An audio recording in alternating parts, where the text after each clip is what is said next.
If you thought goldenly breaded McDonald's chicken couldn't get more golden, think golder! Because new sweet and smoky special edition gold sauce is here. Made for your chicken favorites. At participating McDonald's for a limited time. Raise the rudders! Raise the sails! Raise the sails! Captain, an unidentified ship is approaching. Over. Roger. Wait, is that an enterprise sales solution? Reach sales professionals, not professional sailors. With LinkedIn ads, you can target the right people by industry, job title, and more. Start converting your B2B audience today. Spend $250 on your first campaign and get a free $250 credit for the next one. Get started today at linkedin.com/campaign. Terms and conditions apply.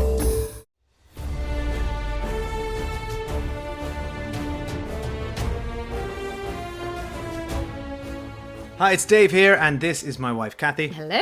And this is the Cinemile. It's the podcast where we walk home from the movies. But why would you go to the movies right now when all the drama is happening on the Traitors Ireland, which we have been recapping week by week? So, full spoilers from here on out. We are very excited to recap this episode in particular, though, because we have a special guest straight from the Conclave and her dramatic banishment last week. It's traitor extraordinaire Katelyn. Welcome, Katelyn. So great to have you here. Thanks so much for having me. I have been loving this podcast, so it's a real treat to be part of it. Oh, well, we're delighted to have you here. Thank you so much. We've recreated the virtual conclave here. We've all got our cloaks on. Yeah. So Do you get fun. to keep the cloak? No.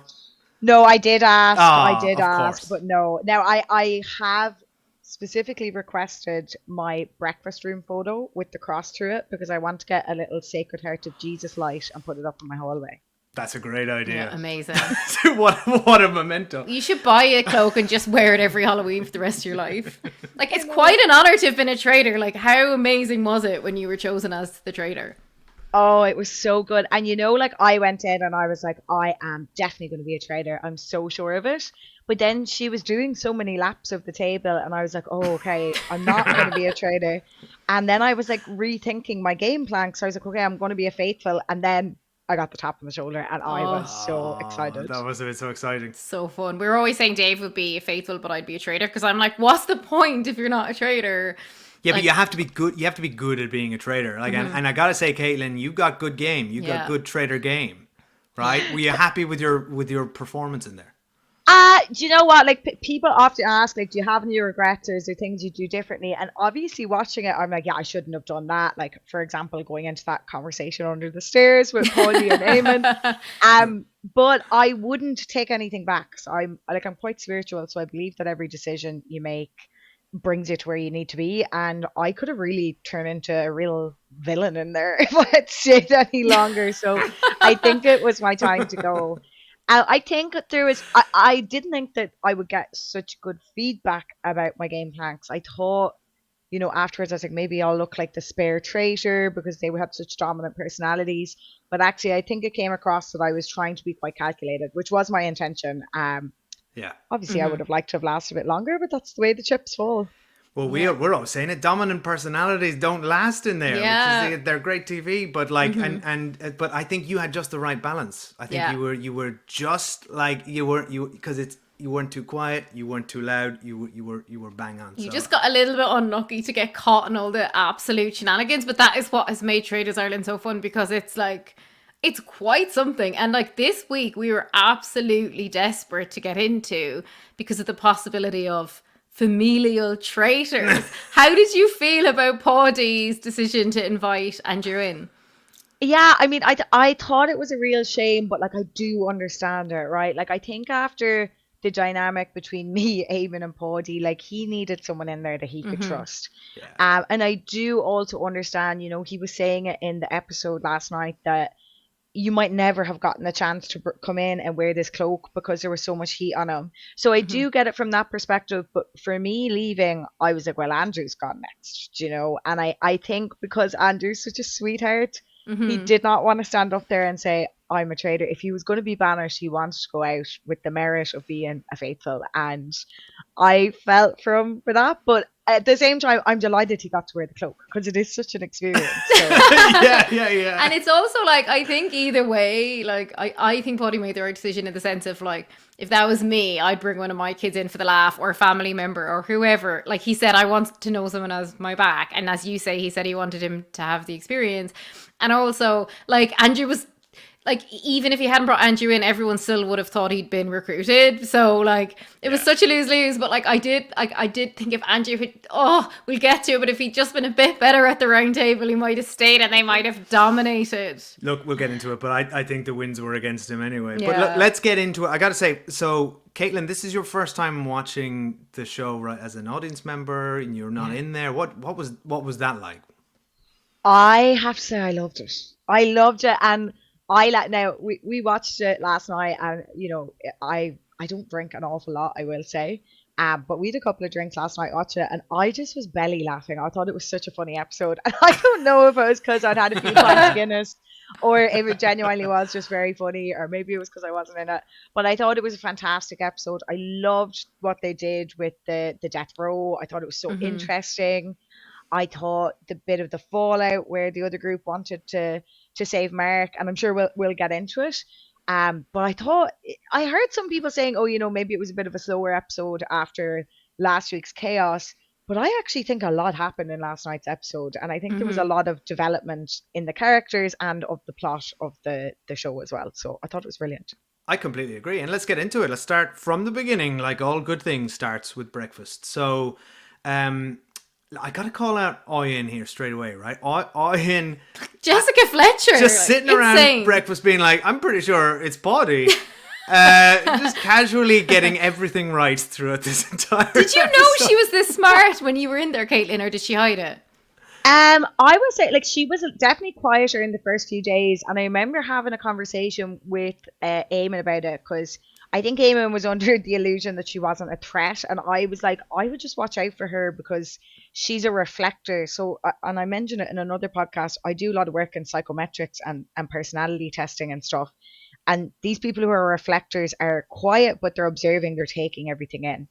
Until she was ready to like come with those theories, which we're now starting to see come out in the show. And I just think she is doing the Lord's work. Like, she's so on the money. It's insane. I don't think we've ever seen anything like it in the Traitors. No, I don't think I've ever seen a player this on the money. Like, she called all three of you like a week or two ago. In this episode, she says, I think it's Paddy at breakfast. Then at the round table, she's like, I'm very confident that Andrew got back. She's so good. But she's so casual. How did you feel, you know, the night when the 3v on the round table and she literally said, I think it's the 3v and I think it's Traitor v Traitor. Like, I felt like you and Eamon nearly just couldn't hold it in. Like, Paddy kept a straighter face. Like, how was it in the moment? Yeah, I don't think they showed it, but like, I was like, look, I mean, I get it. It's a compelling theory, but it's not true. Nicely played. Yeah, I was dying inside because she had never brought up my name to my knowledge. Like, I was like, oh my god, this girl! Someone, promote this woman to detective because I love it. There's been clips on Instagram. Dave won't have seen, but there's clips on her Instagram where she like reads out her journal from the castle and she's like reading out all of her 100% correct theories that she'd go home every night and write down in a book. It's incredible work. I've never seen anything like it. But there was another moment of sort of not quite a Ian level, but Faye had a sort of prescient moment at breakfast as well, where she goes, "I think two people are related in here," and she was right on that. She thought it was Patrick and Kelly, which is an interesting thing. Not a bad theory, though. Why not? Yeah. I guess. Yeah. I mean, I know that there's people with different accents that are related, but like Kelly is obviously from Donegal, and like Patrick's from it's a bit of a stretch. It's a bit daft, but like we actually all thought that there was a relationship in there. We just didn't know who it was. I thought maybe Amy and Ben were brother and sister, or they were married, because she actually has a tattoo on her leg that looks really like Ben as well. It's a bearded whip, but it looks that's interesting. So you never suspected Paddy and Andrew? No. Sure, you see my reaction. You probably did on Instagram. I was screaming. I thought it was the best thing ever. Because people are saying they don't look alike, but I think knowing their father and son, they do. But I could see why you wouldn't have suspected. You know, they're not identikits either. No, and I So just funny. feel like their personalities are so like they're miles and miles apart. They have such different temperaments, like and so it's totally unexpected. Now, So fun. I gotta say, so the as soon as you went out and you'd have seen it, that there was all this huge fallout. I've never seen that in a Traitors episode as well. You never stay at the table after the thrilling. banishment, and so we all saw that last week. Ben and Nick and the division with their plan to sort of Mansplaining. use you, and it comes up again at breakfast. But I'm really curious, what was your perspective watching all that play out, and what do you think of their plan to like manipulate you and control you? Like, I just think it's so funny because my plan was to murder Nick. So like it's all good and well. so good luck, Nick. I love it. So like it's all good and well for him to be like, oh, we would have kept her in, but like if he had kept me in, he wouldn't be in the game anymore because he would have been the person that they would have murdered. So Yeah, and they really, really should have murdered him. But that's interesting because I think his plan was when he sort of grabbed you by the arm there on the way in, and he was like, listen, you and me are gonna don't worry, I got this. Like, he was looking for an ally in the conclave. His plan wasn't bad though either, I think. It's clearly going to backfire because I Caitlyn's ready to murder him. Well, I She's don't got think the knife out. I think thinking he could control you was not a good plan, but the idea of thinking you know who a traitor is and wanting to stay on their good side is a smart move. I think we can all agree that Ben and Nick had a decent plan here, but it's the execution and the communication. What do you think, Caitlyn? Yeah. I agree. I think it was like again, like they didn't really tell anyone about it. Like it's kind of unclear how it comes up. You don't even really see Nick and Ben talking about like let's keep Caitlyn in, I don't think. Yeah, I kind of see it, but I also don't see it because I'm like, but I get like, he was like, okay, Paddy, if he's a traitor, he's keeping me in, we're very close. But like, me and Nick got on grand, but like, I wouldn't say we were particularly close. Like, he's not someone I would have kept in. Similarly with Ben, like, I probably would have gotten rid of Ben sooner rather than later. Maybe not as quickly as Nick. But yeah, I don't know. I personally don't think it was a good game plan, especially to be shouting about it. No, I mean that was if you're gonna try and then you don't get it, like just shut up and just like sit back. That was what made it such compelling TV though, and I love, and we'll get into it in a bit, but like the continuation of the women just being like that annoyed at them. Well, let's just get into that because I think their plan might have made sense to them on some level, but what they forgot was you have to play the game of the social game with all the other faithfuls, and they just created this huge divide. And we saw it at breakfast. So Andrew confronts Nick. It gets heated, and then Ben and Amy later have a confrontation. But let's start firstly with this one at breakfast, I guess. Andrew and Nick. I really enjoyed Will in the middle. Just really enjoying his cross-arms, shrinking back. Yeah. It would be great that you're basically he's just like watching the show basically in real time. So that was Will's role for a lot of the game. He's a very much love an observer. Will. He's so funny. He comes across like a very nice man. He's so sweet. Yeah, really. I gotta ask Caitlyn. So what did you make of this this back and forth here between Andrew and Nick, and what do you think about Andrew and Paddy's sort of plan here, and Nick's sort of and the tearing of the paper and all this? What do you think? You know what? I think it was the right move to start sowing seeds of doubt around Nick, but I think that they should have done it more subtly. Yeah. Now, I've consistently said about some of them in there that they have all the subtlety of a reversing dump truck with no wheels on. So I think true to form, it was just a bit... There was too much opportunity for it to go tits up, right? And I just...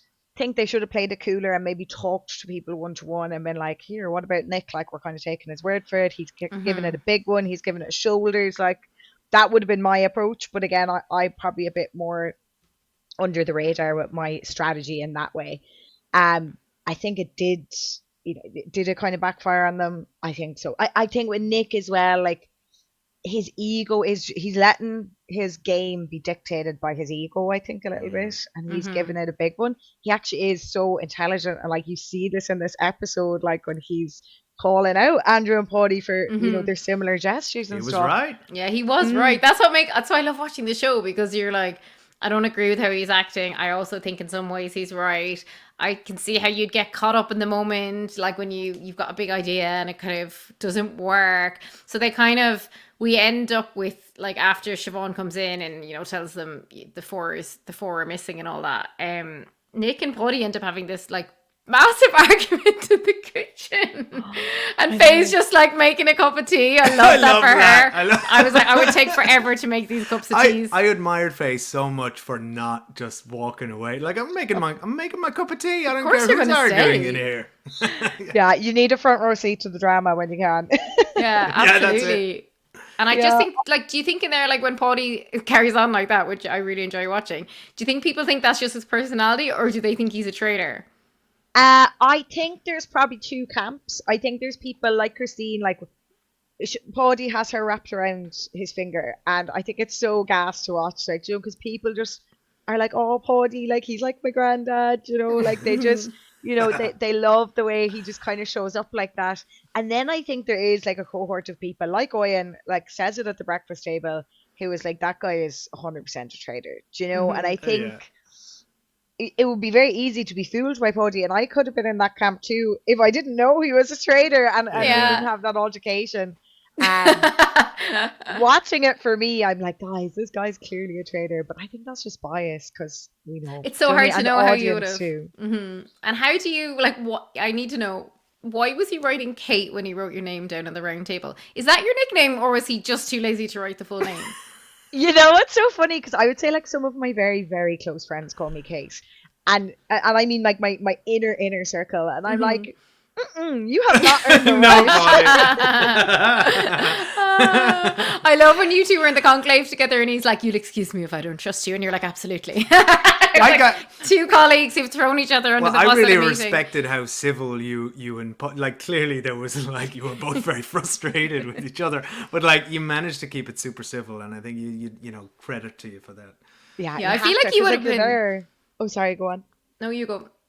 I was just going to say, like, you're there to get to an outcome. Do you know what I mean? And like, if the two of us were just tearing strips off each other like two rabid cats, like, we would have never gotten anywhere. You got it. Someone's got to get murdered, and I also the murdering's got to get done. I think you guys would have all been a good team. Only that Andrew was his son, and then when he told Andrew in confidence something, and Andrew spilled the beans, and it just unraveled everything. I like to live in like an alternate universe where the three of you went the entire way through in one, because that would have been so cool as well. But, like, now that you have that knowledge, do you forgive him for ratting you out to Andrew? 100%. I have absolutely no ill will, and, like, I get it. I think he really wanted Andrew to come into the conclave, and he was probably trying to also give Andrew the heads up, like, watch your back, Caitlyn's a traitor. And I think he was like, I want to bring him in. That means I need to get rid of a traitor, and maybe he saw me as the weakest link in the early days. And look, it is what it is, but I totally forgive him. Paddy, sending you lots of love. Oh, and also, when everything's forgiven, when you realize it's someone's dad, you're like, fine, okay. Well, speaking of people thinking you were a weak link, Katelyn, we have to ask you about Ben's comments here. So Ben goes in, and Ben and Amy go off to have a private argument, and nobody's making tea here. And Amy, fair play to Amy. She just she maintains the line here, and Ben says about you, he says that she wasn't a strong person. Now, what did you make of that when you heard that? Yeah, it's like, I love Amy. She's such a big legend, and I think she really brought him back down to earth a little bit. I think Ben was a little bit naive to think that he could control me, and I do think that I was a strong player. I think actually circumstances were unfortunate, and that's what got in the way. But I think I could have played a much stronger game had that not happened.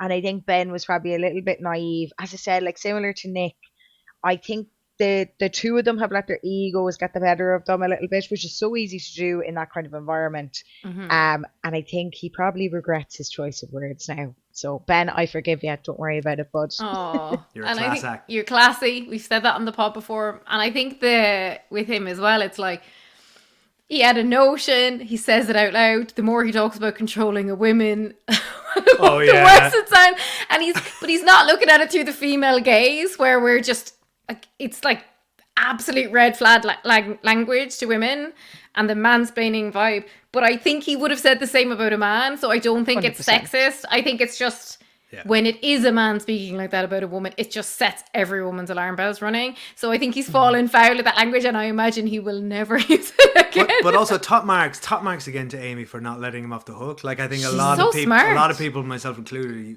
we probably just be like, whatever, you know. But she She was not like, letting no. it go. Yeah, and like, do you know what? It could have been bloody Mike Tyson that he was talking about. He would have used the same language, and I do feel bad for him because I do think people are like, you know, this is so misogynistic, blah blah blah. Like, you know, Ben has a beautiful wife, and he worships the ground that she walks on. Do you know what I mean? And I think the way I see that he treats her and loves her and worships her is just really testament. He has 2 small kids. He's not a misogynist. He's a great dad. He's a family man. I think it wouldn't have mattered what kind of genitals I had.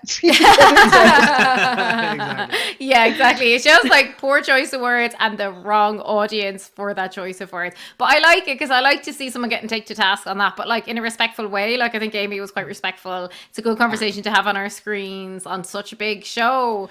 And he certainly doesn't deserve to go on death row for his comments, and that is the best segue I could muster in this moment. So let's talk about the challenge this episode. So, the Poddy and Andrew's tactic in the conclave. And by the way, was it weird watching someone else in your cloak? Me jealous. The conclave. It was, but you know what? It fit him a lot better than it fit me. I was tripping. I feel like it's like your husband gets remarried and you're just looking at the wedding photos.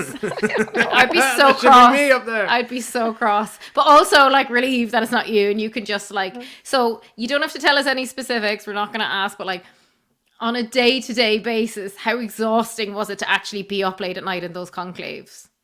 It was probably the hardest part of the whole experience for me. I'm normally in bed at like 8 p.m. I get up at 5, go to the gym. So like going to bed past midnight and being up really early again in the morning, it's very psychologically challenging and it's very psychologically demanding. And that's really what gets people the most, I would say, because you're not thinking with your logical brain. You're thinking with the more primal parts of your brain that are responsible for sleep and hunger and aggression. So you can see, and really, I really empathize with anyone that does have moments where they lash out or say things they don't mean, because we're all just wrecked and we're just trying to survive day to day. Yeah. Plus, you have the extra mental burden of having to lying all the time, manage all these lies. And also, even the non-traders, I don't think they're exactly sleeping well because, like, well, we know Oyen's writing in her like detective notebook every night. You're probably worried about getting murdered. You're like, And the other thing I find is like, if you've no moments to yourself of quietness and you have to just talk to people all day long and like the same people, and like we were observing that like if we had to hug every single person we had breakfast with every morning, we'd be like, dear God. But like the hugging thing is just like, it's in all the versions of Traitors. It's just like happens and then you can't make it stop because you'd look so rude if you stopped hugging people. I think it's because you want to hug certain people, and then it's like, well, I have to hug everyone. You gotta hug everyone. Because then what if they're a traitor and they murder you, or they think you're a traitor? Yeah, I loved when Andrew and Poddy hugged each other this morning, though. I absolutely love to see that one in this episode. So back to the challenge. Sorry, so Dave. let's get into Andrew and Poddy. So their tactic, which I thought was sound, is that we don't go in. So we've seen this sort of challenge on other versions of the Traitor, where, and there is an option for a traitor to go in and pretend to be faithful, but they choose to stay out of the box, the death row box. I would have stayed out of it too. And they choose Joanna, Mark, Patrick, and Christine with the intent of planting the seed that the faithfuls will think that one of them might be a traitor, and Patrick seems like an obvious a sort of false straw man for them. I can't believe he's still in it. Like everyone thinks he's a traitor. And Kelly takes the bait straight away, and Andrew picks up on it. Like, I thought he was pretty good here. He was like, oh yeah, maybe, yeah. Go, let me process this now. Yeah. Yeah. But what did you think? I guess, Katelyn, as a former traitor, or traitor for life, maybe you identify always as a traitor. No judgment. What did you think of their reasoning here? What would you have done? Yeah, I thought it was good not to put either of them in there because, like, I would have really hated to been in that trailer and be like getting questions from people like, "Are you a traitor?" Kind of. Yeah. You're just exposing yourself to slip up there. I do think that, like, Patrick, great choice, of course, to put in. I do think, you've put certainly two very faithfuls in there. I think there was an opportunity to put someone like Nick in, like to kind of get people thinking, well, is Nick the mastermind behind all this and putting himself in? Yeah. I would have And loved if they put him in. Yeah, and because he's kind of now showing this bravado, it'd be something he would do if he was a traitor. Do you know what I mean? Because he's coming You're across as a right. real May Feiner, like, So I think Nick would have been a good choice to put in, but otherwise, yeah, I think Patrick was a good shout. Also, imagine if you put Nick or Ben in there and made them, like, literally the interrogation would continue about the night before. It would be so awkward. Yeah, I would have loved to see that, actually. I don't know why they didn't put Nick in. Yeah, I was Hopefully they'll tell shocked. us someday. So they made their choices. Then the everyone was split into two teams, and they went off and had to answer a series of questions about everybody. Joanna is in there. I thought this was interesting, where she just calls out straight away that Christine and Mark are the most popular. Which I thought was just a baller move to say in front of Patrick like that. But she was saying it about herself. She yeah. was just being really self-aware and saying, she was. some people just are very gregarious in a That's crowd true. or whatever. And she was being very modest as And well. obviously we're biased because we're from Cork, so we love Christine. But I think Mark comes across so well as well. Like, he's really clever, but I liked when he was involved in the Ben and Nick thing, but then he backed right off. Like, he was like, he went nowhere near it read after the it blew room. up. Like, he was just like, goodbye. Yeah, very, very smart move by Mark. And, like, Mark had his own reasons for going down that route, and one of them was not because he wanted to control me as a traitor. He actually just genuinely believed that Andrew was a traitor. So, that was why he entered that. He looked so vindicated this episode, so I thought, I think he really did think Andrew was a traitor. But yeah, I think Patrick was a good idea. I don't think it was. I think they could have put some at least less popular people in here. Might have made a bit more sense. Well, Yeah, Christine I was agree. kind of sorry, Caitlin. Go on. No, go ahead. I was just saying I agree. I was saying, Christine was kind of the star of Death Row, and what I liked about this episode is that we got quite a few hints of people's sort of personal lives started to come through here. Particularly Christine, I think she shared quite eloquently and quite beautifully about her experiences with being diagnosed with MS, which I thought she spoke beautifully on and was very relatable. She spoke about her kids, her teenage kids. We got a lot of this, and we sort of saw why, Joanne pointed out that she's very popular, and we understand then why Faye immediately says Christine at the end of the challenge, and everyone's hands And everyone goes shoot up. Though Paddy had his own reasons as well. But the thing about it is we got all four of them. So we got Mark talking about going through school and being deaf. We got Patrick talking about his restaurant and his wife. And we got Joanna talking about her family and like her, growing up in Poland. So I thought it was a great production idea. Now that there's less people, there's a bit more room to breathe.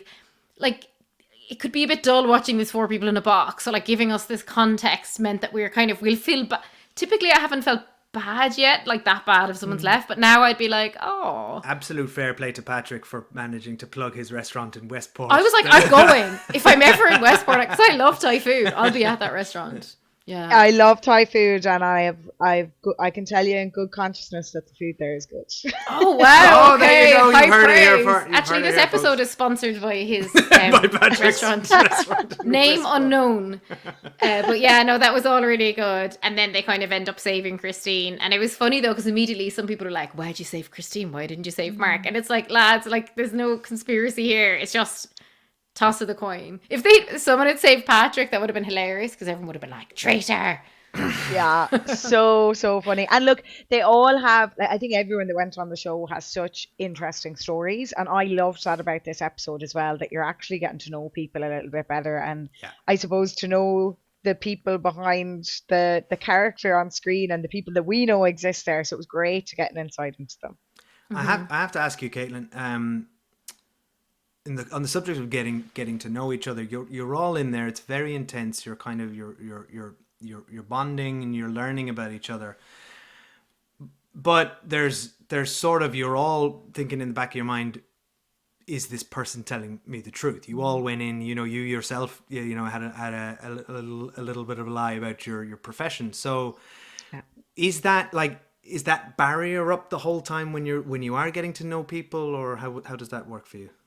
I think it would be interesting to hear from a faithful, because obviously for me, I was lying about being a traitor and I was lying about my job. So for me, outwardly, I did find it harder to connect with people because I felt like I really couldn't be my most authentic self. And that was much more challenging than I anticipated it to be. But I think with everyone else, you kind of just take them at face value, and also you're like, I don't care if they're lying about certain things. Like when Eamon told me he was a courier, I used to work a lot with couriers, and I was just like, I feel like he's lying about that. This was on like the first day before I knew he was a traitor, and I was like, I actually don't care. I knew I was a traitor at this point. I didn't know he was a traitor, and I was like, I couldn't give a shit if he's a courier or not. and similarly with Andrew, like twice I asked him, I was like, you're from Cork, like where's the accent from? Like, so you're me, certainly I was so caught up in my own life that I just did not give a shit if anyone was lying about anything. I wonder why he did the Cork thing, because he lives in Cork, right? Well, he lives in Cork, but why not just say he's from Limerick? Because he didn't know his dad was going in, right? So he wasn't to distance himself from No, I think he said it after. He said it to the group after he saw his dad, didn't he? Yeah, we wouldn't have spoken until we kind of saw everyone there, so he would have known that his dad was there. So maybe he mentally then said, I better be from Cork in case they piece together. I mean, I would have probably done the same. Like, you'd have done something to distance. I like when he was like kind of shit talking him as well, to be like, ooh, the doddery old man, to try and that guy. I love that. But anyway, back to before the round table, there is a little bit of a whisper between Andrew and Paddy, and I love this. Andrew's like, listen, if it's going my way, just vote me out. And Andrew says, like, you shouldn't have recruited me. And that's the bit where you said earlier, Caitlin, where he's like, yeah, but I wanted you to have a chance. Like, what a laugh. Like, what parent and their child gets to do that? And they've caused so much attention because of it, like it's a brilliant story. Like, everyone loves it. It's incredible. And honestly, what a sweet exchange between the two of them. Like, it was really, really lovely to see. And I know, like, God love Andrew, it was short-lived his time as a traitor. Yeah. But like, what an episode. And like, what those moments, they're always going to be able to look back at them. I just think it's incredible. Mm-hmm. He never even got to murder anyone. He didn't get to do any. He didn't get. And that's the maybe best that's bit. nicer. Oh, the murdering does look very fun. I think he wouldn't have had it in him though. Like, I think he'd have felt so bad that, like, I was happy for him in a way, but like, what a just family experience. I would have loved to see more of them in the Col Cave, because I'm sure they're there for ages. But like, anyway, we'll get to the round table. But I liked that exchange beforehand, and it made me think the whole time, I wonder what Paddy vote for him, which would have been mad. Paddy was never going to do that. I know. Yeah, was it would have been never fun going to though. do it. Someone online was saying that, like, when Andrew would finally vote for Paddy, and he would just write "Daddy" on the whiteboard, on the chalkboard. Iconic. Right, let's go through the round table. There's a lot happened at this one. So Joanna kicked it off, which surprised me. I wonder why do you guys think she did this? Because her head was on the chopping block. Did she want to just get in on Patrick, or what? You know what? I think Joanna had a lot of fire in her belly throughout, but I think she was kind of playing back a little bit. And I think, you're really seeing her dominant fiery red energy come out there. And she's like, I am having my say here. So I loved it. I thought it was very like, go diva. Yeah, and why not? Like, if you're going to be gone tomorrow, because I think there's a high chance she's going to, like, they're not obviously, like, we'll get to it, but I just think she is gone. So I admired her coming out here, and she's like straight into it. And I know there's editing here, right? So like, it's not necessarily that Patrick deflects this quickly, but like, from a viewing perspective, it's like Patrick's like, yeah, anyway, I think it's Andrew. Just like straight over to Andrew. There's a great little exchange here between Patrick and Andrew, where Patrick's laying out his this is why it's Andrew moment, and Andrew tries to butt in Paddy style, and Patrick just goes, no talking. And then Christine from Cork is like, what did you make of that? Oh my Caitlin? God.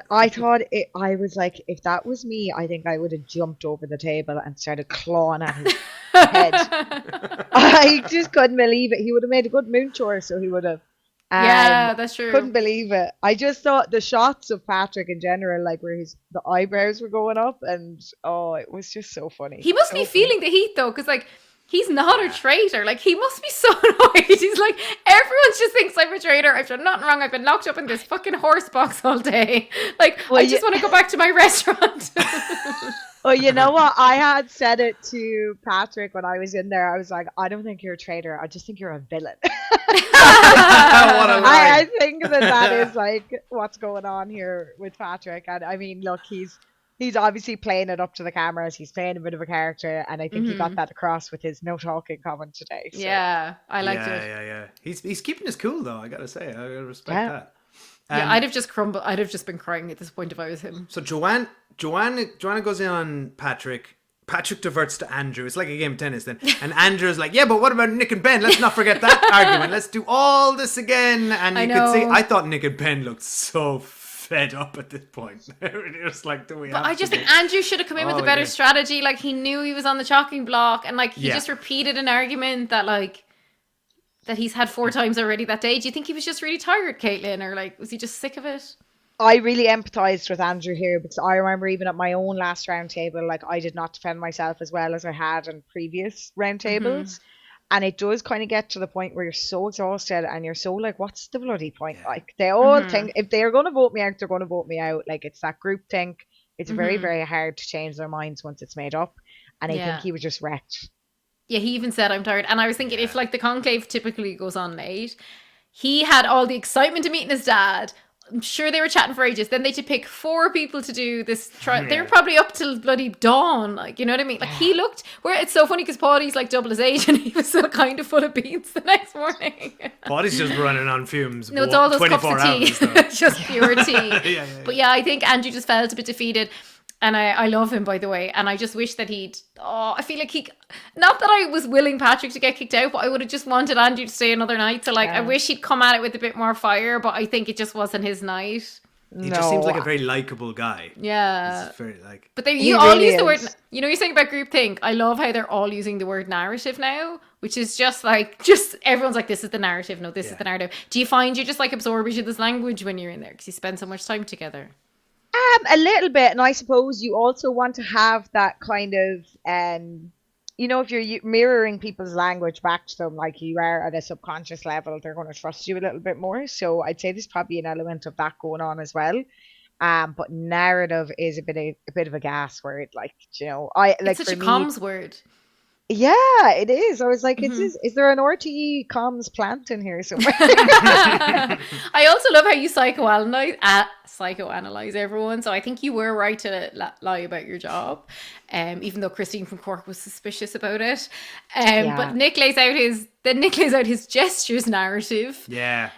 Which is again, it's not a bad play. So Nick diverts to Andrew. I liked when Nick's Andrew said, yeah, but you took a shot at me, and he says, and I'll take the shot again. That was a good line. It's so corny. Like Nick is the king of those just one-liners. Like he's made for television. Do you know, Eamon was so good at one-liners as well, and I feel bad for Eamon because, you know, we're talking about people get humanized the more it's on, and I feel like because he got kicked out, and a lot of the audience like took it way too seriously.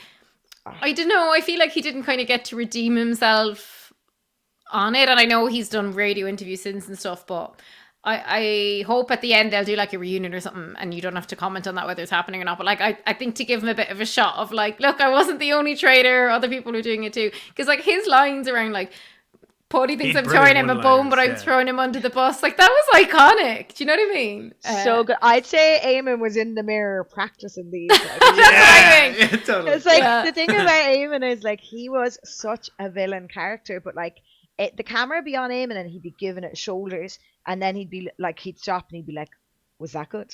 You know, like he was totally acting like, you know, and I think it's a shame he got so much hate because he is, honestly, everyone loves Eamon that is on the show. He's very, very nice person.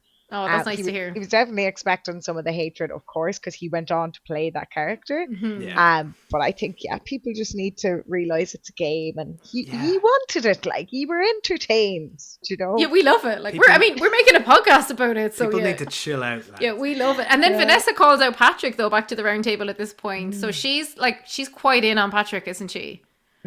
She is. And you know what? Vanessa is playing a very good game as well. Similar to Oyen, I think she is quite perceptive. And again, I just think it ties back to Patrick being a bit of a villain character. Do you know what I mean? Like, she is picking up what he's putting down. Yeah, he's given off some sort of vibe. Like, I feel like with Vanessa, I think she's doing an amazing job because she's saying enough that no one's saying like, oh, you've no opinions about anything. She's getting on with everyone. Like, I'd be shocked if Vanessa wasn't in the final. I think my early pick for the final was also Oyen, but I think she's too clever now that people will like start. It's terrible. It's she's almost gonna like get murdered. It's the tall poppy Too close to syndrome, the you sun. know? Like, if you grow too high, you get chopped down. And like, Oyen's just so on fire. Now, we'll get to it, but I do think if Paddy doesn't recruit Oyen tonight, he's crazy because he should want someone that clever with him in that conclave. 100%. And like, I think Oyen had a video up. She's like, I had the clothes laid out on the bed every night, just waiting for that recruitment. She's so funny. So, well, let's just get into it now then. So who do you think that Paddy should recruit? Caitlin, I'm curious. I mean, Oyen would be iconic. Like, I think Oyen would be a good recruit. I think Mark would be a good recruit. I think Christine would be a good recruit. Like, you really want to go for these, what they call the true faithfuls. Do you know what I mean? Because they're just going to help you to get a little bit further in the game, even if they ultimately do end up throwing you under the bus, because, you know, at this stage, Paddy is a little bit of a liability. But like, at that stage of the game, you're kind of just like, can I get one more day out of this? You know? Yeah. How long can I? Yeah, I think I think you're right. I think Christine would be another great one. But she loves Paddy so much. Could you imagine the devastation when she was already? We're skipping too far ahead, but she was so upset about Angie. But back to the table. Okay, so I think we'll just get to the voting. So, but we do have to say what. Does Amy say? Amy said this. I wrote this down. I think this is what she said. I didn't go back and check. But does Amy say that Patrick? To Patrick, I think you're odious. I don't think did she said anyone else that. hear this? I'm looking at your notes going, I don't think she used the word odious, did she? Odious. I don't think what? so. I don't know. I don't recall if she did, but I'm going to have to go back and check now. That would be an iconic line. This is misinformation, Dave. Listeners, I might have misheard this. Yeah. That's why I highlighted it in the notes. So Either I way, was about to delete it, and then Kathy read it out. Well, that's because I was looking at it going, what is this? Yeah. And again, we've mentioned Oyen already, but her full-on Jessica Fletcher at the murder scene, getting it all right, telling everyone what's up. And then there's this tie between Andrew and Patrick, which I wasn't expecting, actually. That was thrilling. And I couldn't help but root for Andrew just because I want the narrative of himself and Paddy to continue for us. Even though I've no problem with Patrick, I'm just like, the Andrew and Paddy thing is just magic TV. I wanted Patrick to stay in because he is a good sort of entertaining villain character. But also, I wanted the Andrew Paddy thing to continue as well. So it was I would have loved imagination. We were going to lose either way. Yeah, we were going to, but like, I think like the tie, you kind of wonder when she said you have to keep voting over and over. I was like, how many times will this go? This is conclave rules, right? I was giggling like a schoolgirl. Like, I was just shy of kicking my feet, like in glee. I was like, this is so thrilling. It must be so nice to watch a round table and not have to think, because when you're in the round table, are you listening to other people, or are you so focused on yourself being a traitor and trying to deflect that can you even enjoy them? Nobody enjoyed them. I will say that. Like, and then now maybe someone might say they did, but like, as far as I could tell, no one enjoyed them. We were always on like tender hooks going in. You do listen to what other people are saying because you have to engage in the conversation and kind of chime in where it makes sense to.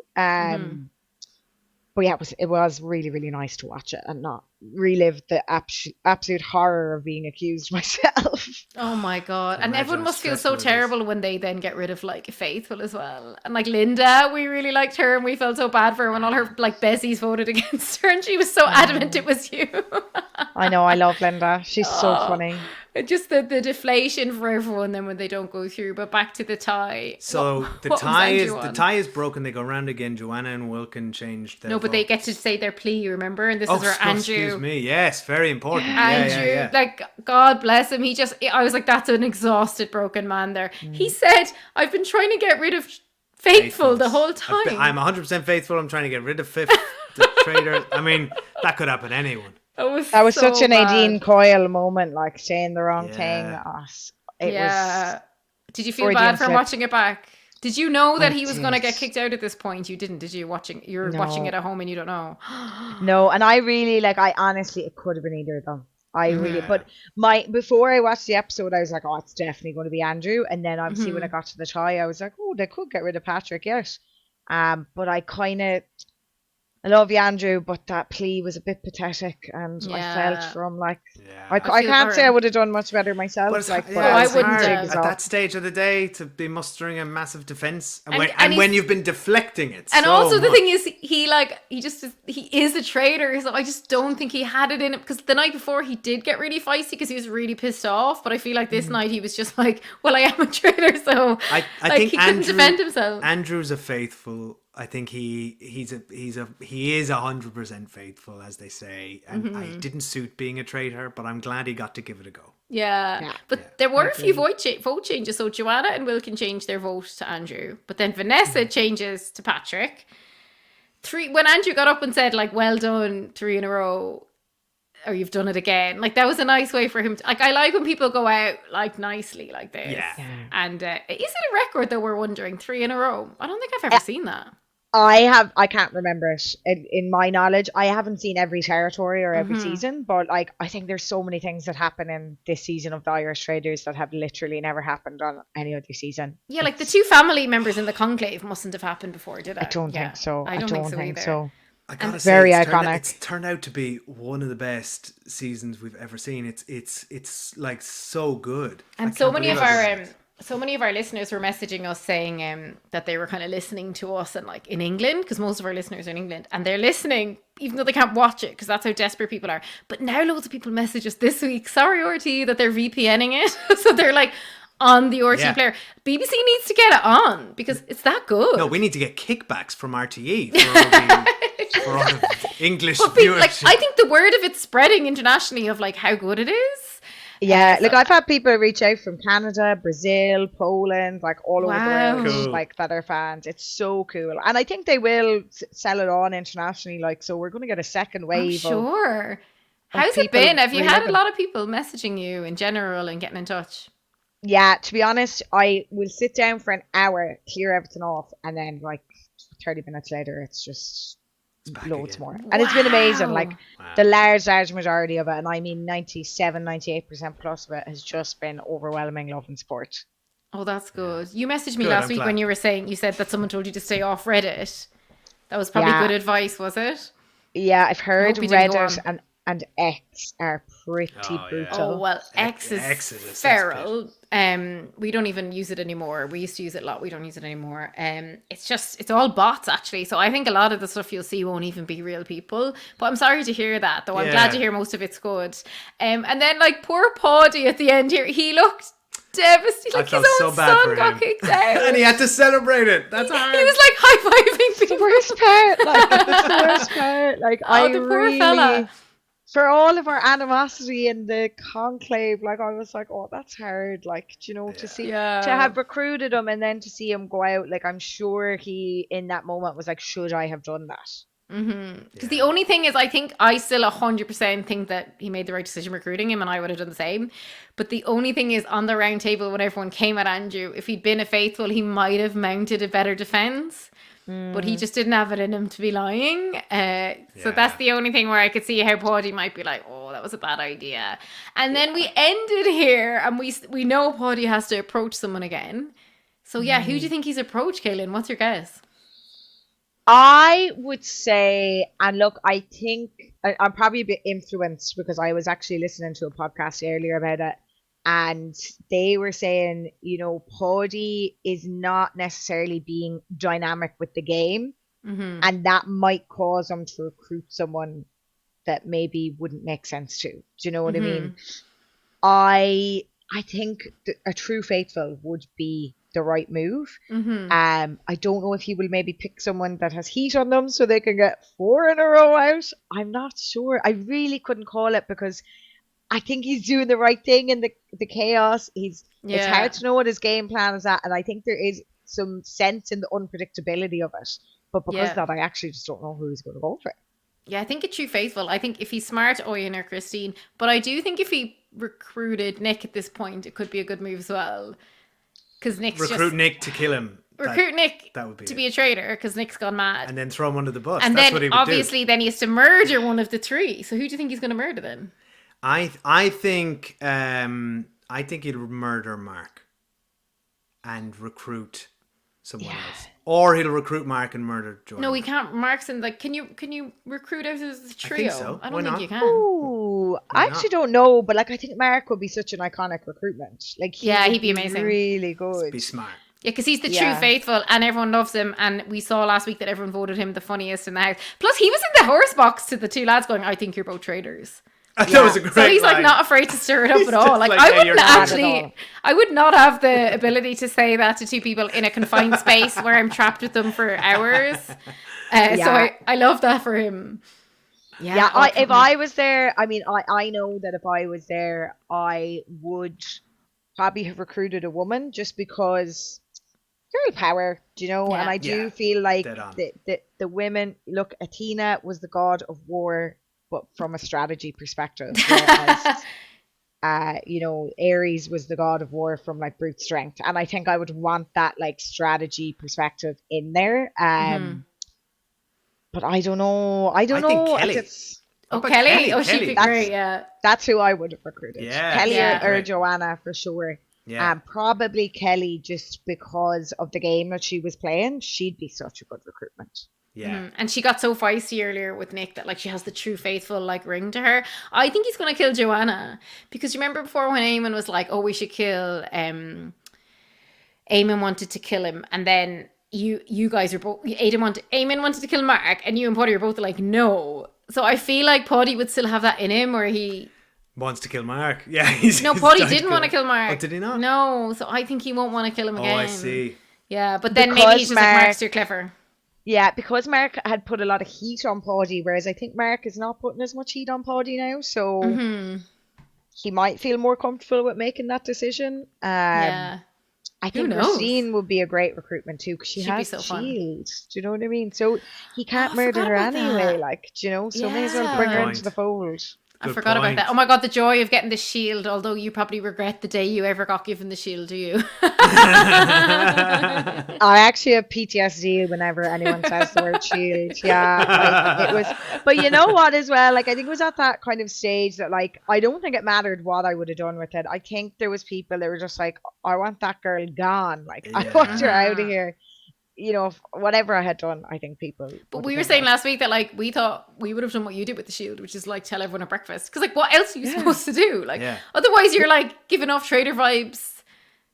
I If agree. you don't Yeah. tell people. And I don't know if I came across that cocky. Like, I just pulled it out and was like, oh, I got it. Like, you know, like, I don't know. But I think, again, it's total confirmation bias. People are like, Yeah, Exactly. Probably- They had it out for you, and then they were like, "Well, how about when she pulled out the shield?" I mean, if I suspected someone, they would breathe, and I would be like, "Oh yeah, that's evidence," you know. Like, and actually, a few of them were talking about that on like Traitors Uncloaked. That like once you zone in on somebody, you can't help yourself. You just think it's them. So I get that. So if I had already suspected you, to me, that would have been confirmation for sure. Yeah. Final question, Caitlin. Who do you think is going to win and be at the end, and who or who would you like to win? I think Oyen deserves to win, right? Like, Yeah, she does. we have said, like, she is playing like Detective Clouseau. Like, she has to be one of the most incredible faithfuls that has ever been there. Yeah. So for sure, she's up there as deserving to win. I then would say Mark and Joanna, for me, are people that, like, Mark really have my back in there. Really, really enjoy him. I think he's playing a really, really fantastic game. And Joanna was probably the woman that I was the closest to in there. So, like, would love to see. To be honest, I would be so happy to see any of them win. I really would. Like, I just care about every single one of them so much that I'd be delighted for anyone. Oh, that's so nice. Next time whenever it's all over and you all go out for like drinks in public, can you imagine like the absolute mobbing that you'll get as a group? Oh my It's God, so funny. yeah, Oh, proper we crap. haven't asked you about Siobhan. Sorry, Dave said it's the final question, but like when you were there, were you all like the outfits are amazing, or is it only when you see them in TV that we all see how beautiful they are? No, like, from the word go, like, we were like, slay girl, you're absolutely killing it. She would come in and we would all be giving her the oohs and the ahs. Like, it's not just about what she was wearing, but it was the way she wore them. Like she had such ethereal confidence in them. Yes. Like I would not be able to carry some of the outfits that she did, and She's I very love regal. that they're Irish designers as well. Like, Yeah, I that's love that. And she's just so regal, and like I feel for her as well, because like it's a really fun hosting gig, but it's also like she's up there in the conclave. She must be tired too. Now, obviously, after breakfast and between the challenges, she can probably just like nip off for a nap, where you all have to sit around drinking tea and like talking shit about each other. So she can dip in and out a bit, but like I think she's such a fun host. It was just the best casting. So good. Best Siobhan moment this episode was definitely her banging on the horse box with the sledgehammer. So funny. Like, it's Just just to freak so people out. camp. Yeah, it's I love great. it. So calm. Anyway, Caitlin, thank you so much for coming on. Thank How you. fun to actually have a Traitor recap, Traitors with us. Are you going to be like chatting about the show as it goes on, or are you kind of just a full viewer? No, like I know a lot of people are doing some recap videos and stuff. I would love to do them, but honestly, I'm absolutely wrecked and I don't really have the time because I'm doing a lot of things like this, interviews, going to the Ploughing Championship on Wednesday. it. So yeah, I would love to do the recaps. To be honest, I don't think anyone wants to hear me talk about it anyway. We do. So That's why we We have do, you on. and I guarantee you, everyone here listening in England. We I were know hello Irish to all my listeners. England fans. we were telling our family on the weekend that you were coming on, and they were like, "Oh my god!" It was like we'd Madonna coming on the podcast. Yeah. So this is Oh, amazing. that's so We're gonna sweet. link to your Instagram and TikTok and everything in our comments so that anyone can find you. And thanks so much for coming on again. What a pleasure. Thank you so much, Caitlin. And if you're listening, don't go away. We're going to take a quick break and we're going to be right back where all the theories you just heard will be instantly disproven, probably. So see you in a minute. Hello, welcome back. We Hello. have now watched the next episode of The Traitors. That's episode 8, which aired tonight, Monday. We're just after. So we finished recording with Caitlin. We turned on the TV. We watched this episode, and now we're straight into this. I'm not This going to be able is to sleep tonight. This is like too much bumper excitement. And what a great guest she was. Thank you so much, Thank Caitlin. you again to Caitlin. Yes. Such a treat for us to have her on. Right, episode 8. It's Nick. I think I threw this one out there a couple of hours ago. It was a mere 2 hours ago, and I already can't remember. Well, because I mean, we said a lot of things. we were saying that he should pick a true faithful, but I have to say I love to see him and Nick together. It's nice to see Traitors working in tandem. They obviously are good friends. It was a nice vibe. What I had thought was that he was recruiting Nick, or blackmailing as the language, to even though that doesn't make sense. You're not blackmailing them. Blackmail is when you have something over someone. Yeah, it's That's not the wrong terminology. Yeah. I thought he would bring him in to throw him under the bus. And No, I think he Paddy wants a would instantly teammate. do that. Yeah, but I was surprised by that. So I was It's lonely up I in the thought top. he'd bring in Nick, but Paddy's motivations seemed to be clear, which is an odd choice because they're bickering. They were bickering again at the round table. But we'll get to it, but that's only because someone else brought that up again. They weren't going to bring it I up guess, again. I guess. Yeah. But anyway, Nick, king of, as we said earlier, king of the one-liners in Eamon's absence, says, I'm obviously... I was a traitor slayer and I'm a faithful slayer now and I'm coming for you. It's so fun. He goes, it happened a bit sooner than I wanted, so like he always wanted to become a traitor, but And yeah, now, but I love to see it's it. great to see that his giant ego and cockiness has transferred so easily from being a faithful to being a But traitor. that's great, like, I know it's him. it's so I fun. I think he's great TV. I Yeah. think he's really good in this. Like Although if the he two of did- them won it now, I'd be so happy for them. So yeah, Nick is a traitor now, and I think it's an interesting one. I'm still getting used to him as a traitor because I thought he was such a good faithful. Although we'll talk about it at the end of the episode. I thought Nick was an absolute stellar performance in the library. But we'll get to that. Honestly, I love him and Paddy together, so I'm delighted. They for them. actually are a Yeah, great. they're really fun. Really Yeah. fun duo. That's right. Breakfast. A lot of stuff happened, but the big thing that stood out to me was when Patrick's the last to come in and everybody screamed, "No!" Oh, I know. I felt so bad for felt very him bad for him because too. obviously it's just that they love Mark, but like how could you not take that personally? Well, of course, and to be fair, you could hear people apologizing. They Yeah. were like, "Sorry, Patrick," so brutal. but Mark was just so popular. Patrick's just like never done anything wrong, and he has screams of no when he walks into I breakfast. know. You know, I really felt for him in felt this bad for him as episode. well. Yeah, he was very much a gent though in the whole thing. After breakfast, then the shit talk starts up again. Christine, there's no let up from it. there isn't. Christine goes in on Ben. She thinks it's Ben and Vanessa are traitors. At this point, this is the fun part of the game now where they're all throwing names out because the big obvious ones are gone and they don't kind of know what to do at the moment. That's it. They were scrambling around today. There was no clear path. Christine, straight up in front of Ben, says that she thinks it's him. I like how forthcoming she is to people, though. I liked Ben. I thought Ben came across well in this episode. He says, I'm going to murder you. I'm going to murder you now. Like, they had a nice bit of banter. They're probably having a bit of a laugh with it. I think they're all at the stage. You get a sense in this episode, for the most part, that they're all at a stage where they kind of all know each other. They can push their boundaries a little bit without getting too offended. They're kind of probing. And this is why it suits Nick to have, because I think to get turned like Andrew did is really hard because you have to start lying. Yeah. But because Nick was always so feisty, he can just retain the feistiness. Yeah. Do you know what I mean? Like, he can switch very quickly, and he was always a bit scheming on his stuff, so it just works really well. Yeah, it's true. I think he's adaptable. It's just a bit unfortunate for him because he did such a baller move, and I respect it, by ripping up the offer the first time and staying faithful. It's just a bit of a shame he got backed into a corner. No, but he said he wanted to be traitor then, so he's thrilled. He did hint that he was planning it eventually. Yeah. He thought this happened a bit too soon. Ben says that Vanessa needs a bit of heat, which in any other context would be salacious.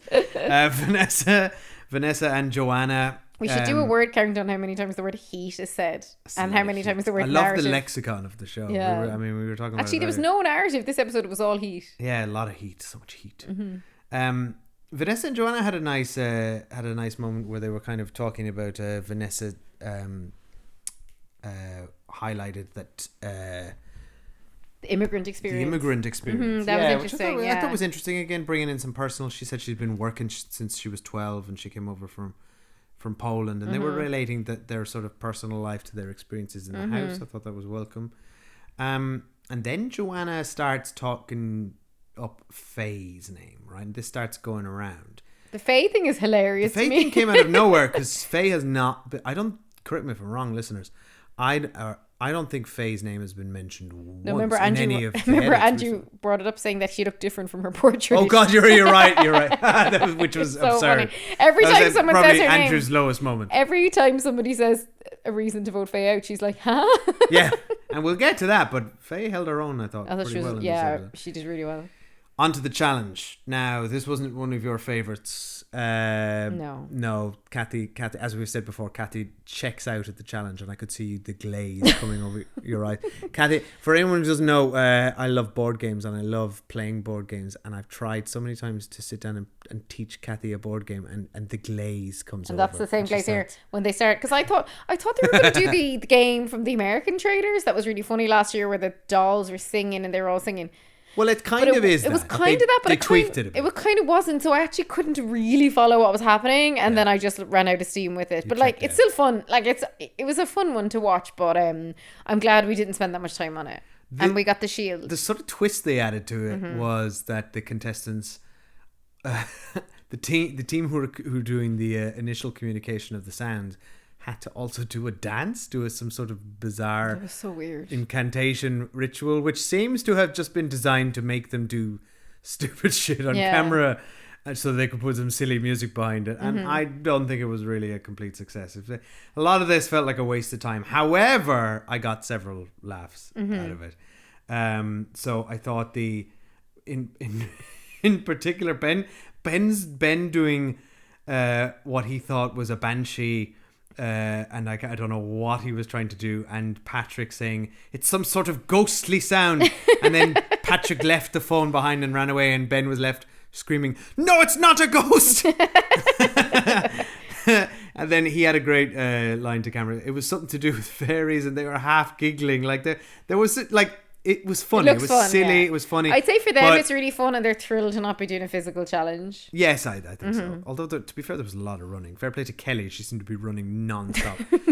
Although the hilarious moment, the best moment really was Will for me, when Will had to communicate some sort of odd scream. whatever scream Will was doing was not the scream that the rest of us heard. And there's this like awful, awkward, it's like a bad Zoom call where the line must have been bad or something, and Will and Patrick are back and forth for what felt like forever. But can you repeat that? What? Did you get it? Can you do it again? You want me to do it again? Oh God.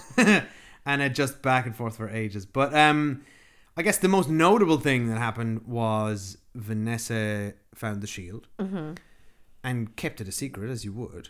But then I thought there was an interesting choice that by the game, Siobhan revealed to everybody in the house that Vanessa has the shield.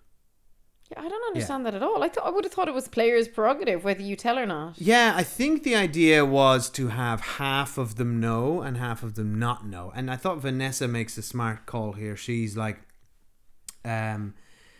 she says, if I die, we'll know none of us is the traitors because they won't know that I have the shield. But that's not right, but the though. problem is, go on.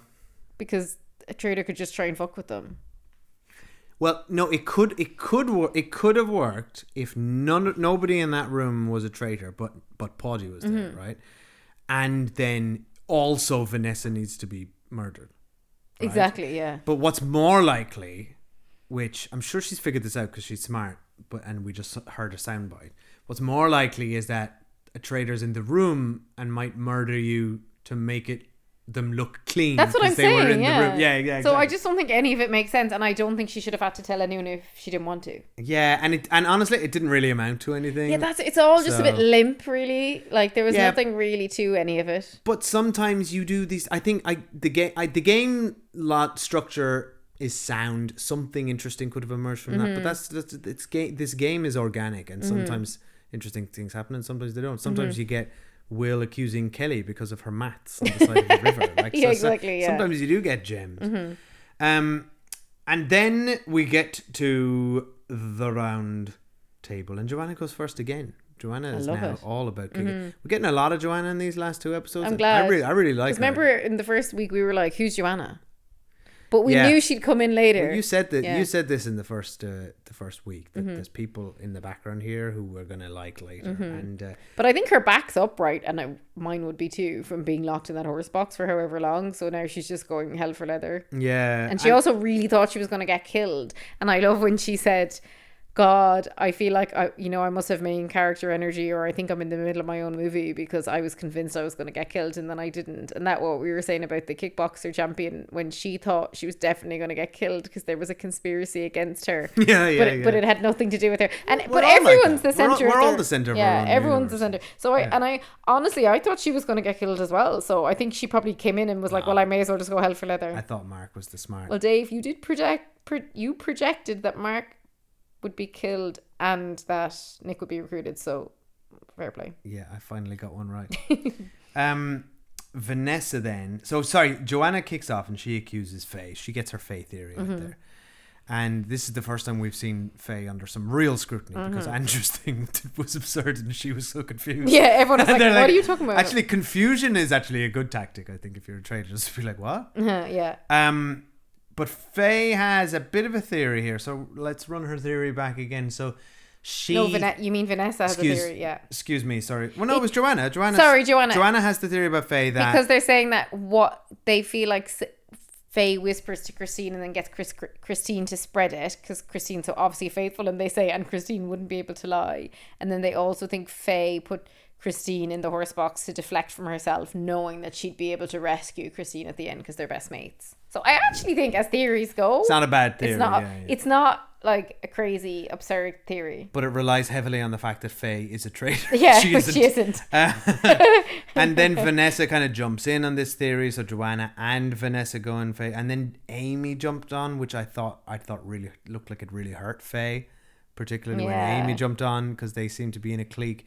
But I was really impressed with Faye here. I thought she kept really cool under pressure. Yeah. She, acknowledged it. She said, look, I accept your theories. I think that's the classy way to take this stuff on and just kind of like say, look, I understand where you're coming from. It's not personal. Look, it is what it is. And she also was saying, well, like, I didn't do anything, so your theory's based on nothing I've done, so I can't do anything. Exactly. Which is a good way to play But it. I gotta say, just to skip ahead slightly, I felt really bad for her, and I thought it was very understandable later when she left the round table, and then all that sort of all the emotion just had to come out because she was with her friends. Yeah. And then I also, no, just to stay on it, we'll come back to the round table, but then I also thought I also saw where Joanna was coming from when Joanna went into Vanessa and Oyen. And well, firstly, Joanna is a class act as well, and she apologized to Faye. Look, I'm sorry, it's nothing personal. And I thought they all had a very respectful conversation. But then Joanna goes back to Oyen and Vanessa and says, they're all saying that Faye's 100% faithful because she's upset, and that's absurd. And they're all like, yeah. And I was like, you and me looked at each other and we were like, yes. They said what we always say, which is like, always saying just because there's been heat on you and you've not been eliminated does not mean you're not a traitor. But people can't help themselves. I think if you when you see emotion and you feel bad for someone, I think you connect empathy, and then your mind thinks, well, they can't be a traitor. So, but also there's no, like, it was a decent enough theory, but like, it doesn't have the heat attached to it of like a Patrick, where they're like, that row him and Nina had, he could never get away from that row. Yeah. The row Katelyn had with Paddy and Eamon, they could never get away from it. But Faye's not been in any situation like that. It just doesn't add up. Like. And I think Faye won't face much heat after this. No, I think so that's but by the end, if it's down to like 3 or 4 or even 2 people, and someone's with Faye and it's like, do you trust me as faithful? I think that might sit in their head, that round table, and they mightn't trust her. So it's still not good to have it happen. It can't. Yeah. I mean, there's in this episode, people were bringing stuff up from episode 1. I don't know, that they must all be keeping those diaries like Oyen, because how would you remember it all? But I guess to them, this is every day, right? So this is only last week for them, right? Okay. So what happened next? So Ben then picks up the mantle and brings it back on Patrick. He says, you're either an OG or a blackmail. Patrick diverts to Nick with his Moontor, as Katelyn said, his Moontor mode, where he explains to the table the difference between probability and possibility, which like, was very condescending. But also, he's like, he worked in a casino. Like, this is his trade. That's true. Yeah. It's this, as we all know. When you work in a casino, you understand probability and you build houses of cards all day. But the other thing he goes is, it's possible that Will's a traitor, and everyone laughed because, like, as if.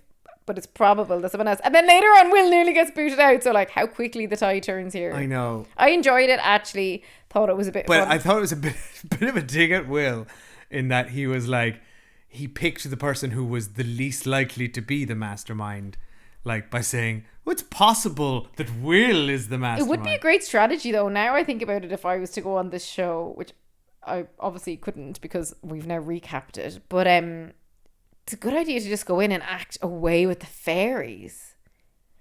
Because if you could get away with a lot, like...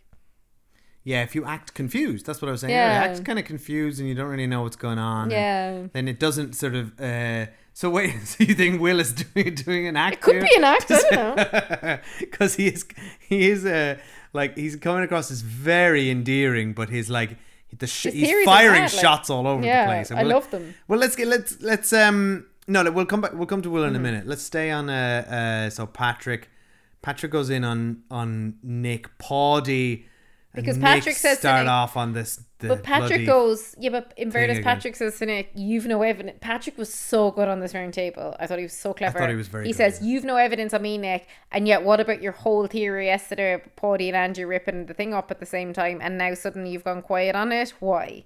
So he forced Nick to bring it up again, and in fairness, Nick then did, and Paddy got into it, but then Paddy goes, "Anyway, enough of that. I still think it's you."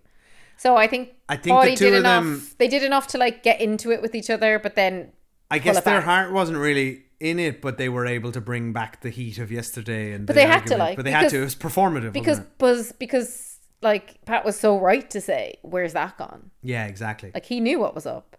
And they're like, yeah, but what about your fight with Nina? And also Patrick had another great thing on Nick where he was like, I think that they tried to recruit you once, you rejected it, and they've gone back 2 bites of the cherry. They've gone back to blackmail. That was amazing. That was an Oyen He was moment. bang on. Yeah, he was absolutely bang on. I think it was a Very Patrick, astute. a Patrick highlight. He came off so well in this episode. But Ben came back on Patrick and says, you're the mastermind. You've slipped through the net so many times. Patrick, you'll never get away with this. And then the will thing happens. So Christine comes back with this will thing. And I'd forgotten. It feels like so long ago. But she had brought him up first round. She kind of says, you're just bringing things up to confuse people. And then I think Will did come across a bit confused, because then he starts trying to defend himself, but then he starts, I've got people on my list. I think it could be Ben. He names everyone at the table. He named every single person at the table. But I think his point was, look, it could be any of you, and I'm just exploring. But because he's not like, he just speaks in a slower manner, and I feel like to be. Never mind on a normal round table, but an Irish round table where they are all speaking that fast and attacking each other. There's no the second you've paused, it's like they smell blood in the water. You know, like there's no time to be contemplative or to try and pull your. He didn't, and he also hadn't known any was coming for him, so he hadn't brought anything to the table. You know, he wasn't prepared. And I think tomorrow, I think he'll do much better at the round table. Honestly, I hard relate to Will, because I've played social deduction games and I'm not very good at them. And I'm just very much happy to be there and smiling and enjoying the experience, and that's how I feel. He's just happy. He's happy to be there. Also, you know the way Christine's been murdered now, people might think it was Will. Oh, you're right. Yeah. Oh no, you're so Poor right. fella. And it's just anyway, we'll get to it, but it was just a total accident. I mean, that stuff was that was a little icing on the cake. Yeah. All of that at the end of the episode. So. Nick really went in and Will didn't. He goes, Nick, it will give us one example of a concrete piece of evidence you've brought to the table. And I was like, he did something similar a while back as well. Like it's a good tactic because it totally deflects attention off him. It puts Will on the spot, and Will was just like, I've got nothing. Then Paddy goes back in on Patrick, and then Detective Oyen comes out. Oh my God. Takes out her pipe and says, perhaps we should direct our attention towards Paddy. I believe it's exactly what she said. She's not letting Paddy go. No, she's dead right. She's bang on the money. But then she doesn't vote with her gut.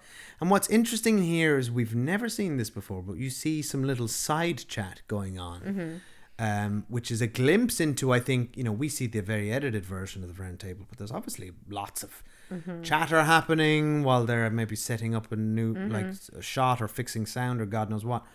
But we saw this little chat between Joanna and Oyen about which way they were going to vote. Now, Joanna said that Oyen asked her what way she was going to vote. I thought it was the other way around, but I might be wrong. I thought Joanna asked Oyen. Because Joanna's saying she wants to make allegiances. But basically, she goes, Joanna said, who are you voting for? And Oyen, yeah, you're right. I think Joanna did ask. And then Oyen said, Faye. And then Joanna said, we don't have the numbers. I'm voting for Will. Yes. So I think at this point... And then Oyen voted for Patrick. But I think that's because in Oyen's head, like, she's an actual traitor hunter. She's not fucking around. Yeah. And I think she's like... She thinks it might be Faye because of the theories. And she's definitely thinks it's probably Paddy and or Pat as well, right? Yeah. So I think she's just like, once if you don't have the numbers for Faye, there's no point in vote. There's no point in wasting a vote on someone, and there's no point in like putting yourself on their radar. Then they all seem to understand that at the end of it there'll be two names they're all voting for. Yeah. It's like a game of deduction, and at the end they'll know two people are in the biggest shit or have the most heat on them, and that's basically a wasted vote if you're not voting for one of those two people at this point. Like they've gotten better at it as they've gone on. Yeah, exactly. You don't see as many wasted votes. Like basically Paddy goes, well, it was between you or him and I voted for, someone goes, it was between you and him, so I voted for you. Yeah, like in last night's episode, it was the only two names on any boards were Patrick and Andrew, right? Because why draw? Because if you randomly vote someone, it's not them. Like 3 days later, they'll turn around and go, when you voted for me 3 days ago, and they'll have it in for you. Yeah, exactly. It comes back. These things, swings and roundabouts. And then Patrick gets the most votes. I think Will was the second. Will got far more quite a few than I expected. That came out of nowhere. That's why I think it must be so awful, and like no one, like you go in and you get whiplash. Like, you would never know. But he did not see that coming, and as viewers, we didn't see it coming either. But actually, Christine bringing Will up was a bit of a gift for Nick, I think, as a traitor, because he saw the opportunity then and started like going in on him. Oh yeah, I mean, if you're a traitor, you're going to smell blood in the water. But the next bit after the round table, because it was all like, it was over quite quickly, and we were like, oh, and then we'd forgotten about these hidden in plain sight challenges. Before we got to talk about that, we got to talk about Patrick going out. He had a pretty good line where he was like, I was part of the team that got 3 in a row. And then he said, but you've broken your streak. But you and I both pointed out that he put up his 4th digit. So he put up 4, which really confused us. But at least he went out with he a should have one-liner. done 0. He went out on a one-liner, which that was a pretty good applaud. one-liner. And look, R.I.P. Patrick. Yeah, I think. But you know what? This was his best episode, so I was happy for him. Yeah, he went out on a really good high, and I think he served himself well. And you saw, because up until now, everyone's been like, "Ooh, is he a traitor? Is he a not traitor?" But this is the first episode where like we've seen him being friends with everyone as well. He can get back to making pad thai now. Cannot wait to go to his restaurant. I seriously can't. And then when the hidden in plain sight challenge happened, we screamed. We were so excited. Oh, I love Forgotten these. about these challenges. This is where this show shines. And this is where Nick and Paddy being friends was so fun. God, this had some of the best because moments. I feel like if it was Eamon or Katelyn and Paddy, they wouldn't have even told him. They just would have gone off and done it. Yeah. Because they wouldn't have trusted him not to blurt it out. You're so right. So what happens is that Nick is told to go to the library in plain sight, find some secret instructions. The instructions tell him to hug a player. The fear of like trying to do this, like the stress of it. I thought this was a genius and because Ben move, follows the him hug around thing. everywhere, so he's like trying to get away from I Ben. know, yeah. And Ben, look, they had Ben going like, "Is everything all right? And he's Are like, you okay, "Where's- Nick? where You are left the room for 20 seconds." Where are our jackets?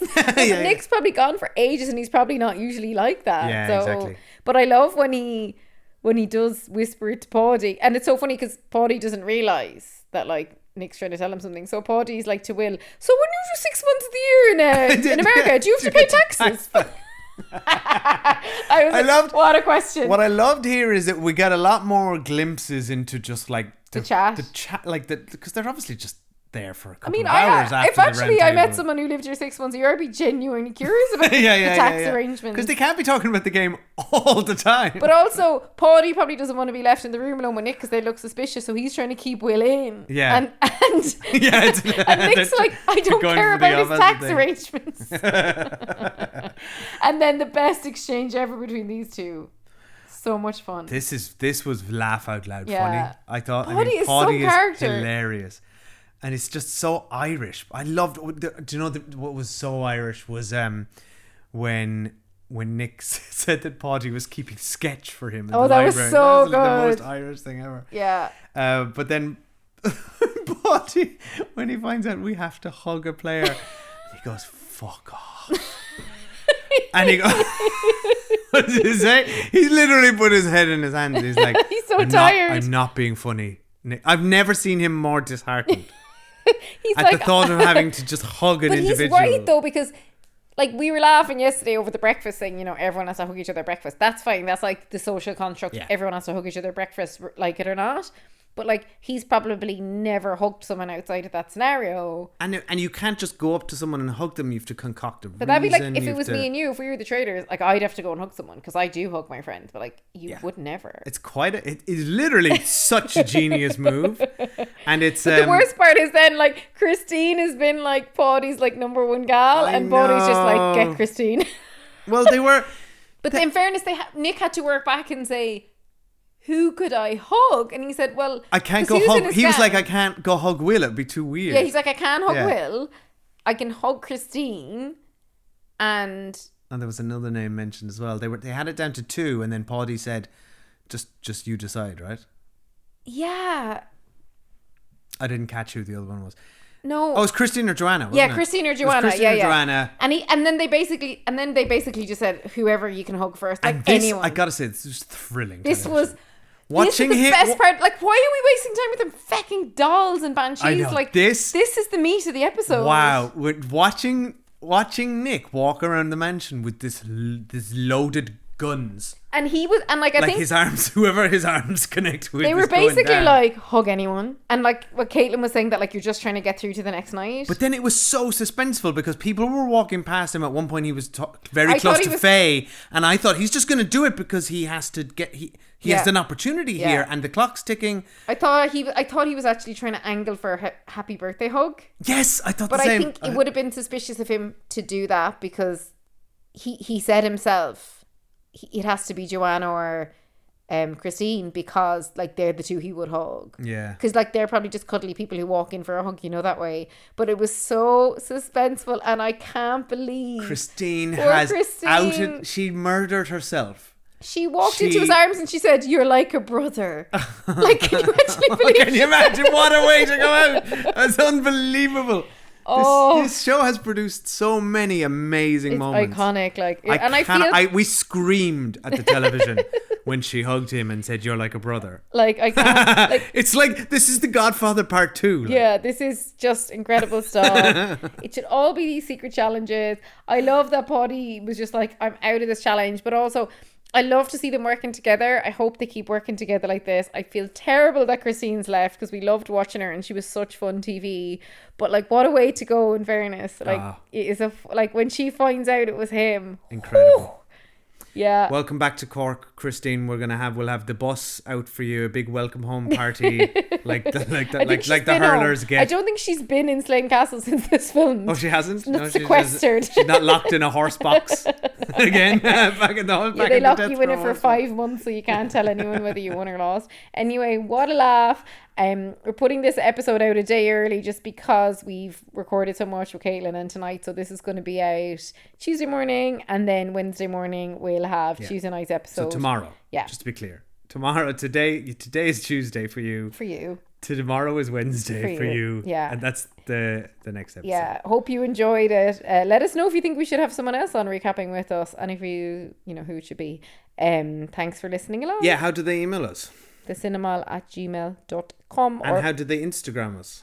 at the Cinemal on Instagram. Thanks for listening. How do they? I'm trying to wrap up here, Dave. Okay, It's nice. bedtime. Thanks for listening. Bye.